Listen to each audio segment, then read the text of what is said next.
వర్షం పడుతుంటే వేడి వేడి మిరపకాయ బజ్జీలు తినాలి అనిపిస్తే బయటికి వెళ్ళాల్సిన పని లేదు. బయట బండి మీద దొరికే అదే క్రిస్పీ టేస్ట్ని ఇంట్లోనే చాలా సింపుల్గా ఎలా చేసేయాలో చూసేద్దాం. బజ్జీ పిండి కోసం ఒక బౌల్లో ఒక కప్పు శనగపిండి, అరకప్పు రైస్ ఫ్లోర్ తీసుకొని కొంచెం వాము, ఉప్పు, కారం, పసుపు, చిటికెడు వంట సోడా వేసి బాగా కలుపుకోవాలి.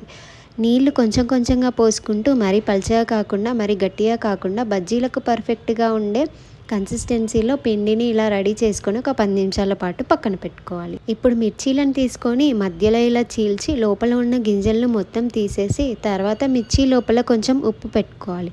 ఇప్పుడు మిర్చీలను ఈ పిండిలో పూర్తిగా ముంచి వేడి నూనెలో వేసి గోల్డెన్ బ్రౌన్ కలర్ వచ్చే వరకు కరకరలాడేలాగా వేయించుకోవాలి. ఇలా బజ్జీలు వేడివేడిగా బయటికి తీసి పైన చిన్నగా తరిగిన ఉల్లిపాయ ముక్కలు కొంచెం మసాలా వేసుకొని సర్వ్ చేసుకుంటే అబ్బబ్బా ఆ టేస్టే వేరబ్బా. వర్షం ప్లస్ వేడివేడి మిరపకాయ బజ్జీ, ఒక కప్పు టీ, ఇంతకంటే బెస్ట్ కాంబినేషన్ ఇంకేముంటుందండి. ఈ బజ్జీ మీకు కూడా ఇష్టమైతే లైక్ కొట్టండి.